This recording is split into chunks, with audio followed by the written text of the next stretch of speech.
આજે શ્રાવણી અમાસ ગુજરાતમાં શ્રાવણી અમાસનું એક મોટું મહત્વ છે.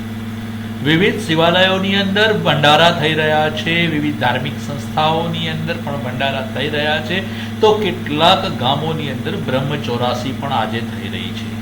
આજે જમાડવાનો એક અનેરો મહિમા છે.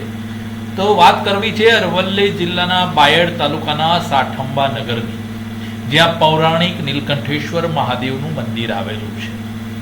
કહેવાય છે કે સાઠંબાના અતિ પૌરાણિક મંદિરો પૈકીનું નીલકંઠેશ્વર મહાદેવનું આ મંદિર છે, જ્યાં ભૂતકાળમાં થોડાક વર્ષો પહેલા શંકર દાદાએ ભક્તોના હાથની ચમચી વડે જળ ગ્રહણ કર્યું હતું. એવી વાતો સાંભળવા મળી રહી છે કે થોડાક જ વર્ષો પહેલા આવી એક ઘટના આ નીલકંઠેશ્વર મહાદેવે બની હતી. તો કેટલાક ભક્તો જણાવે છે કે અહીંયા રાખેલી આસ્થાપૂર્વકની બાધાઓ પણ મહાદેવ પૂર્ણ કરતા હોય છે.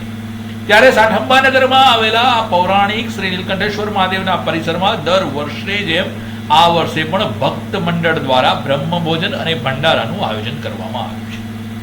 આજે શનિવારે પવિત્ર શનીશ્વરી અમાસ નિમિત્તે પણ ભક્ત મંડળ દ્વારા ભંડારાનું આયોજન કરવામાં આવ્યું છે. આ ભંડારામાં બ્રહ્મભોજન સાથે મોટી સંખ્યામાં ભક્ત મંડળોએ મહાપ્રસાદનું ગ્રહણ કર્યું છે. ભક્તો મહાપ્રસાદને ગ્રહણ કરીને પોતાને પાવન થયાનો અનુભવ પ્રાપ્ત કરી રહ્યા છે. તો આસ્થાપૂર્વક લોકો ભોળાનાથ ભગવાન શ્રી નીલકંઠેશ્વર મહાદેવના દર્શન પણ કરતા જોવા મળ્યા છે. શિવરાત્રી જેવા સમયે અહીંયા મોટો મેળો ભરાતો હોય છે. રિપોર્ટર જગદીશ પ્રજાપતિ, સાઠંબા.